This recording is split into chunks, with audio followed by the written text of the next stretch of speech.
Hey everyone, I've got a special report for you today. We're going to talk about Mormon dentists who have made the news. We're going to start with an article from MotherJones.com where it says, in 1999, John Goodrich, an Idaho dentist who was also a bishop with the Mormon Church, accompanied his teenage daughter Chelsea on a school field trip to the East Coast. During a stay in colonial Williamsburg, Virginia, he allegedly abused her, as she later claimed he had done since she was at least 9. And now we will go to CNN.com for a story about another Mormon dentist that says, a smiling James Craig appears online promoting his Colorado dental practice, saying his treatment philosophy begins with sincerely listening to the patient and wanting to find out more about where they're coming from and what they're looking for and what they want. I love creating an environment where people are surprised at how comfortable they are, he says in the YouTube video. A starkly different portrait of the dentist and father of 6 emerges in an affidavit of probable cause for an arrest warrant, accusing him of killing his wife by lacing her protein shakes with poison in 2023. On what was to be the first week of Craig's trial, prosecutors and police accused him of plotting murders from behind bars, including that of an Aurora detective who investigated his case. And now we will talk about Dr. Kenneth Wilstead, a Mormon dentist who, starting in June of 2013, engaged in dishonorable conduct in the prescribing of controlled substances. Then he was arrested on May 7th of 2014 and charged with possession of a controlled substance by fraud and delivering a prescription for non-dental purposes. In May of 2019, he was accused of violating the laws and rules that regulate the practice of dentistry for failing to meet the minimum standard of care and then abandoning the patient. In 2020, he was accused of similar allegations, and then in March of 2021, when he was calling himself the Tooth Fairy, he came under fire after a video surfaced of him and his daughter making some racist comments that they appeared to know were wrong. In 2023, NBC News said a Texas dentist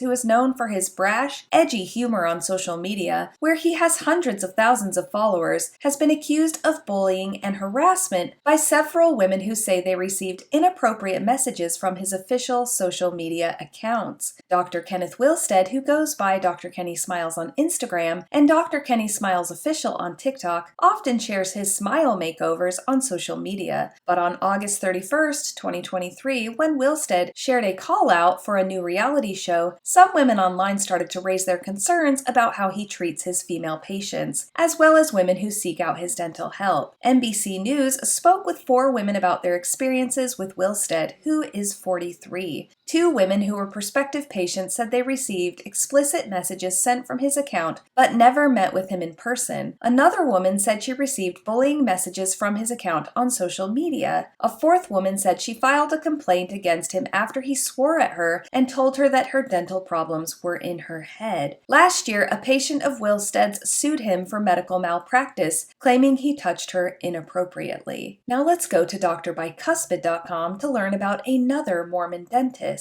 From January 20th of 2020, an Alaska dentist and Mormon who was filmed pulling a sedated woman's teeth while riding a hoverboard has been convicted of reckless endangerment and Medicaid fraud, according to a press release issued by the Alaska Department of Law. Superior Court Judge Michael Wolverton found Seth Lookhart, DMD, guilty on January 17th of 46 counts of medical assistance fraud, scheme to defraud, illegal practice of dentistry, and reckless endangerment. Dr. Lookhart and his office manager, Shauna Cranford, devised a scheme to push patients into choosing IV sedation over less costly anesthetic methods to maximize reimbursements from the state's Medicaid program. They also cut out Dr. Lookhart's former business partners by having the reimbursements sent to his home, according to charging documents. Dr. Lookhart faces up to 11 years in jail and may have to pay up to $127,000 in fines, plus restitution to his former partners and the state Medicaid program. Several factors, including allegations that Dr. Lookhart preyed on vulnerable patients, will affect his sentence. Lookhart believed that he could get away with his fraud indefinitely, and that he believed his scheme was foolproof, Wolverton wrote in an order accompanying his verdict. Calling the state's evidence in the case simply overwhelming, the judge also found the dentist's practice practice, Lookhart Dental, doing business as Clear Creek Dental, guilty of all 40 counts alleged against it. His practice faces potential fines of about $3 million.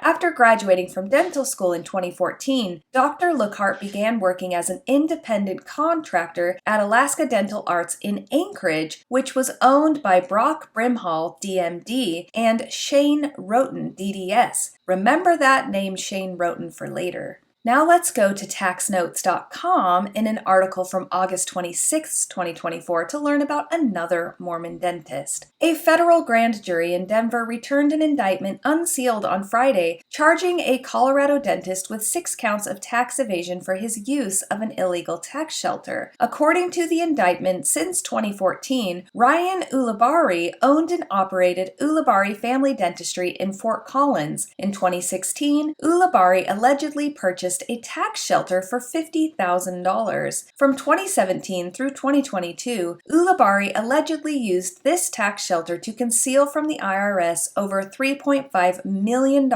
in income he earned. To effectuate the tax shelter, Ulibarri allegedly signed trust instruments purporting to create 3 trusts and a private foundation and opened bank accounts in the name of each entity. He also allegedly restructured his dental practice so that the majority of it was purportedly owned by one of the trusts. Ulibarri allegedly transferred nearly all the funds he earned from his dental practice to the bank accounts for the trusts and foundations he created. He allegedly used those funds to pay personal expenses such as the mortgage on his home and his credit card bills. Finally, he allegedly filed false tax returns for himself and the trusts that assigned the income he earned and controlled from his practice to the trusts. In total, Ulibarri is alleged to have caused a tax loss to the IRS of over $1 million.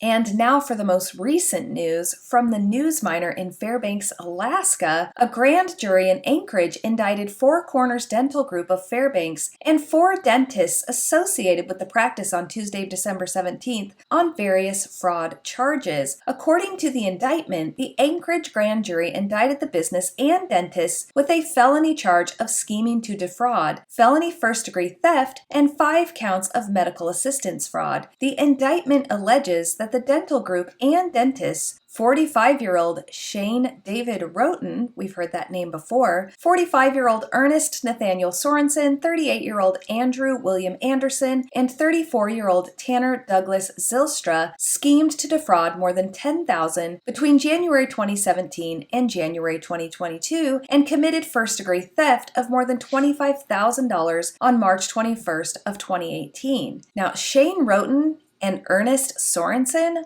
were in the ward that my husband and I were in when we lived in Fairbanks. Shane was a ward clerk the same time my husband was a ward clerk, and Ernest Sorensen's son was best friends with my son. Four Corners Dental Group and the dentists are accused of submitting Medicaid claims for services with a reckless disregard that the patient was not entitled to the service for core buildups, composites, the removal or extraction of teeth, and sealants between January 2017 and July 2022. My husband and I and our children were going to this dental office during that time. The very first time we went, one of my kids needed a little bit more extensive work. Let's say they wanted her to get 4 things done. The insurance that my husband carried at the time was only going to cover a small fraction of those treatments. So, because we qualified, I enrolled my kids in Medicaid. When I then went back to the dental office and told them we were double insured and wanted to get the treatments done, they suddenly wanted her to get not 4, but let's say upwards of 10 or 15 treatments, which they then did and billed my husband's insurance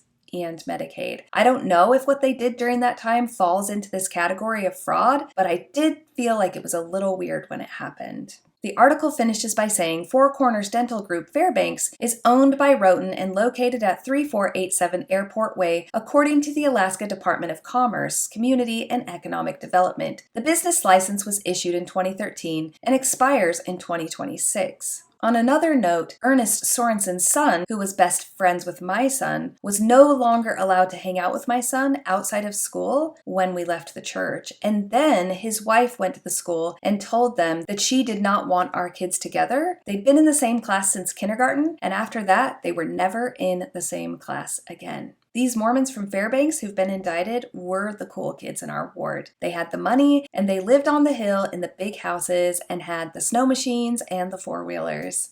And I'm honestly not surprised to see them in this article. I don't know what's up with Mormon dentists, but it's not good. Do you know any Mormon dentists that I should add to this list? That's your special report for today, and as always, I absolutely hope you have the day that you deserve.